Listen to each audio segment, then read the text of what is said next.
Assalamualaikum warahmatullahi wabarakatuh. Halo semuanya, saya Gana Fitra Misti. Pada kesempatan kali ini, saya akan menjelaskan mengenai proyek SDGL acara ketiga, yaitu tentang Object Detection berbasis Deep Learning untuk monitoring the palm tree health. Nah, sebelumnya saya akan menjelaskan terlebih dahulu mengenai apa sih sebenarnya pengertian dari Object Detection itu. Nah, Object Detection berbasis Deep Learning adalah salah satu pendekatan dalam pengolahan suatu citra atau foto udara yang berfungsi untuk mendeteksi sekaligus mengklasifikasikan objek pada suatu gambar. Nah, salah satu algoritma Salah satu algoritma yang paling populer yaitu Single Shot Detector, atau biasa disingkat SSD. Nah, SSD mampu melakukan prediksi lokasi objek atau bounding box, sekaligus klasifikasinya dalam tahapan single shot, sehingga tentunya lebih efisien dibanding metode berbasis region proposal yang cenderung lambat. Nah, kecepatan dan juga efisiensi inilah yang membuat SSD itu banyak digunakan tentunya untuk analisis spasial, termasuk dalam acara SDG acara ketiga, yaitu untuk pemantauan kesehatan pohon kelapa sawit. Nah, menurut Van et al. Pada tahun 2023, dalam jurnalnya, integrasi mekanisme fitur fusion dan channel attention pada SSD terbukti meningkatkan kecepatan deteksi, khususnya ketika objek itu memiliki variasi ukuran dan kondisi citra yang kompleks.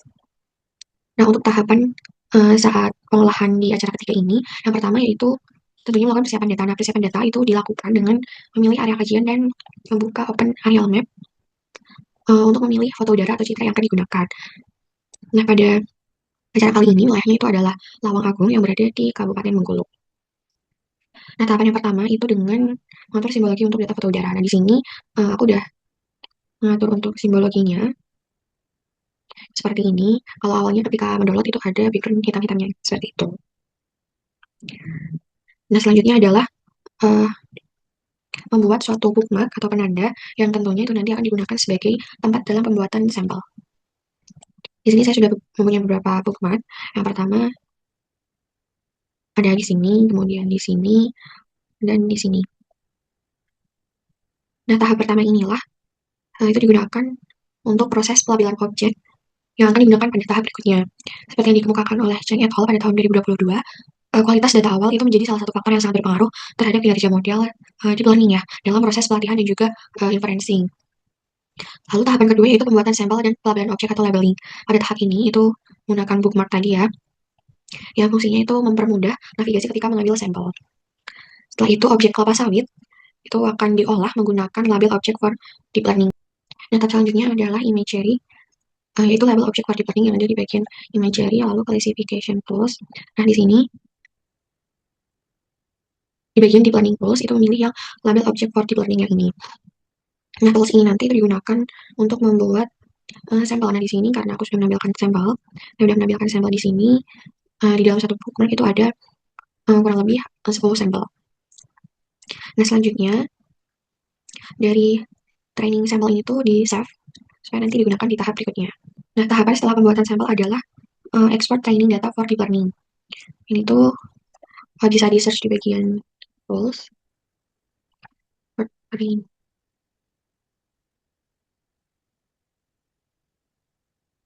Untuk dalam pengolahannya itu adalah geoprocessing. Di sini hasil dari export training data for deep learning yaitu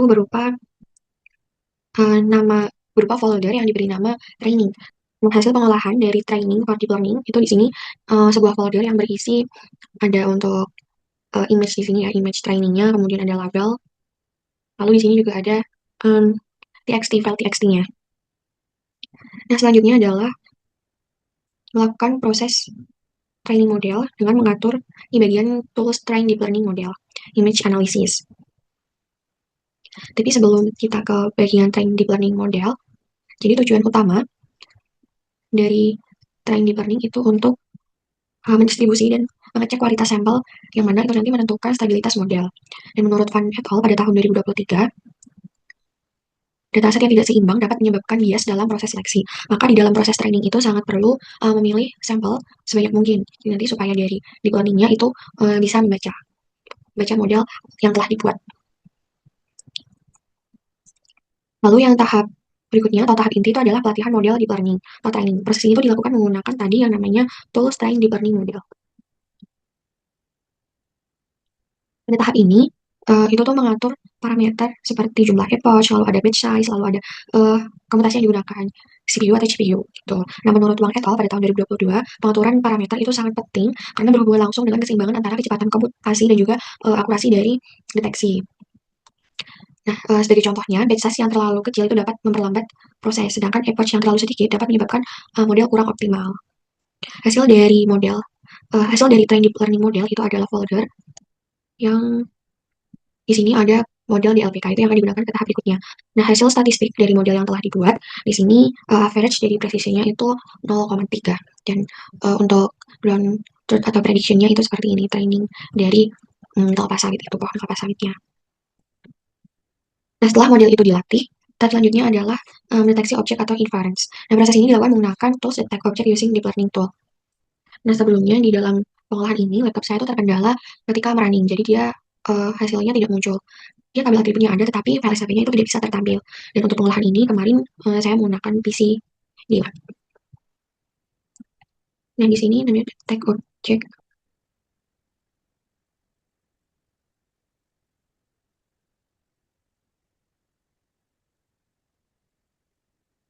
Nah, tadi hasil dari pengolahan sebelumnya itu ada model yang bertipe data BERT-DLPK. Nah, itulah yang digunakan untuk memuat prediksi lokasi pohon kelapa sawit. Dari tools ini menghasilkan suatu SAP atau bounding box di sekitar objek yang terdeteksi untuk menyaring dari kelapa sawit dan non kelapa sawit. Dan hasilnya dari uh, detect object itu dia berupa kotak-kotak seperti ini. Jadi kotak-kotak SAP yang dia mendeteksi mana yang kelapa sawit dan mana yang non kelapa sawit. Selanjutnya dari hasil dari detect object itu tadi agar lebih akurat menggunakan tools non maximum suppression tool. Nah, tool ini tuh fungsinya untuk menghapus prediksi ganda atau secara tumpang tindih yang muncul pada objek yang rapat. Menurut Cheng et al. Di dalam jurnalnya di tahun 2022 menunjukkan bahwa tahapan dari post processing seperti non maximum suppression ini tuh sangat krusial begitu karena disinilah yang dapat meningkatkan akurasinya, terutama pada citra atau udara itu yang objeknya padat. Nah, hasil dari ekstrak itu di sini sudah saya tampilkan, akan saya aktifkan layarnya. Nah, hasilnya itu ini. Jadi, sebenarnya untuk hasil dari ekstrak itu tidak jauh beda dengan hasil yang sebelumnya. Nah, di sini saya hanya mengatur simbologi yang ekstrak itu agak lebih saya tebalkan di bagian simbologinya. Nah, selanjutnya, tentunya untuk memilih analisis kesehatan pohon kelapa sawit itu menggunakan perhitungan indeks vegetasi vari atau Visible Atmospherically Resistant Index dengan band arithmetic tool. Nah, jadi sebelum lanjut ke tahap vari atau penentuan mana yang sehat dan mana yang tidak sehat, itu yang pertama kali perlu dilakukan adalah membuat band arithmetic. Band arithmetic itu ada di bagian tool imagery, kemudian raster function. Di sini memilih raster function. Nah, yang di bagian sini nanti memilih dia yang band arithmetic. Nah, yang ini. Hasil dari band arithmetic di sini tuh di dalam pemilihan band arithmetic ini menggunakan tadi metodenya itu vari. Tuh, diaturnya tuh di sini. Nah, hasil dari band arithmetic seperti ini. Jadi hasilnya abu-abu gitu. Nah, selanjutnya yang perlu dilakukan adalah mengambil titik tengah setiap poligon pohon kelapa sawit menggunakan tools fitur to point. Jadi hasil dari fitur to point itu seperti ini. Nah, jadi untuk mengambil di bagian titik tengah dari setiap poligon kotak-kotak ini, itu dia ada fitur to point ini titik yang ini. Nah, gitu. Dan selanjutnya yang perlu dilakukan adalah measure. Measure di sini digunakan untuk mengukur radius pohonnya. Dan kemarin saya menggunakan pengolahan di measure-nya itu 5 meter.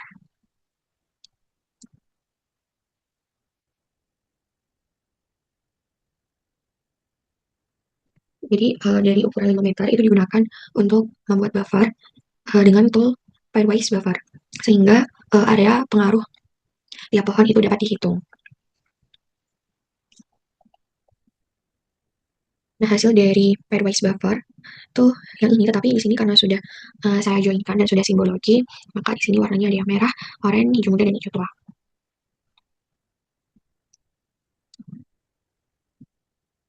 Dan dia hasilnya akan menjadi seperti ini. Jadi uh, sebelum pengaturan simbologi ini itu perlu menggunakan tools zonal statistic as table untuk digunakan sebagai ekstraksi dari nilai varinya.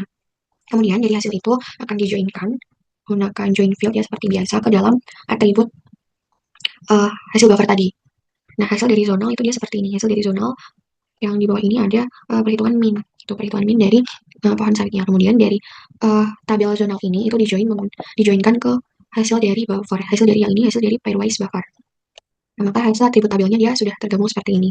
Lalu karena sudah ada nilainya, maka bisa disimbologi. Nah, makanya di sini diatur fieldnya itu min yang disimbologi. Lalu kelasnya itu 4 di sini. Untuk kelas 4 ini tuh diatur dengan natural fix kelasnya 4. Kemudian di sini bisa diatur simbologinya. Nah, untuk yang simbol warna merah berarti dia kategorinya itu termasuk needs infection. Lalu yang oranye itu declining health, yang hijau muda dia moderate, dan yang hijau tua dia healthy. Nah, di sini bisa dilihat banyak yang tersebar yang health, yang tadi moderate, lalu ada yang declining health, dan yang needs infection. Tapi di sini masih terlihat ya bahwa masih ada pohon kelapa sawit yang belum terdeteksi apakah dia termasuk sehat atau bukan, karena hal ini tuh bisa terjadi di bagian tahapan model, karena di bagian tahapan model itu hasil dari average precision saya adalah 0,3. Jadi yang bagus sebenarnya untuk average precision score-nya itu yang mendekati 1, atau yang nilainya 1 sekian atau 0,9. Nah, itu nanti mungkin di tampilan dari hasil filenya dia bisa lebih terlihat, dan semua pohon kelapa sawit itu bisa terdeteksi, karena di sini masih bolong-bolong dan masih banyak yang belum terdeteksi. Itu bisa dipengaruhi di bagian dari pembuatan model itu tadi. Tuh. Dan sebenarnya integrasi antara SSD dan juga indeks vegetasi itu memberikan hasil yang komprehensif gitu ya, yang tidak hanya mendeteksi posisi pohon tapi juga menilai tingkat kesehatannya itu tadi. Dan menurut Chen et al. Pada tahun 2024, dia menegaskan bahwa pengembangan SSD single shoot detector untuk deteksi objek kecil pada lingkungan yang kompleks dapat efektif jika dikombinasikan dengan analisis indeks vegetasi. Di sini saya menggunakan vari itu tadi. Selain itu, penggunaan dari pengaturan di bagian parameter tadi itu ada pemilihan ResNet. Nah, ResNet itu berperan penting karena mampu mengekstraksi fitur yang lebih dalam tanpa mengalami degradasi gradien. Nah, menurut Sarminda et al. Pada tahun 2021, apabila diterapkan di sebagai backbone SSD, hal itu akan meningkatkan akurasi terutama pada citra dengan variasi tekstur yang tinggi seperti kelapa sawit. Nah, karena mengapa kelapa sawit ini disebut teksturnya tinggi gitu ya? Karena bisa dilihat di sini dia itu sangat kompleks, dan antara objek satu dengan objek yang lainnya itu saling berdekatan gitu. Jadi di sini disebut variasinya itu tinggi. Dari keseluruhan tahapan pengolahan SDGL untuk pemantauan kelapa sawit ini yang menggunakan deep learning, itu dapat disimpulkan bahwa SSD atau single shoot detector itu menawarkan keseimbangan antara kecepatan dan juga akurasi. Nah, menurut Fan pada tahun 2023 serta Wang et al. Pada tahun 2022 itu menekankan bahwa single shoot detector unggul untuk aplikasi yang bisa secara real time begitu, karena mampu memproses citra secara cepat. Nah, tergantung dari spek laptopnya masing-masing juga. Sementara menurut Chen et al. Pada tahun 2022 dan Shen et al. Pada tahun 2024 menunjukkan bahwa dengan modifikasi tertentu untuk single shot detector itu dapat disesuaikan untuk mendeteksi objek kecil maupun objek yang tersembunyi gitu. Nah, adanya tools deep learning yang digunakan dengan ArcGIS Pro itu dapat menganalisis view spasial sehingga hasilnya tidak hanya berupa deteksi spasial tapi juga analisis yang bisa digunakan untuk keberlanjutan atau pengambilan keputusan, karena di sini bisa dikategorikan ya untuk kelapa sawitnya yang butuh perhatian, lalu yang sehat. Jadi yang berwarna merah itu bisa dicek gitu untuk pertumbuhannya. Nah, sekian yang dapat saya sampaikan untuk pembahasan di acara ketiga SDGL. Kurang lebihnya saya mohon maaf. Terima kasih. Wassalamualaikum warahmatullahi wabarakatuh.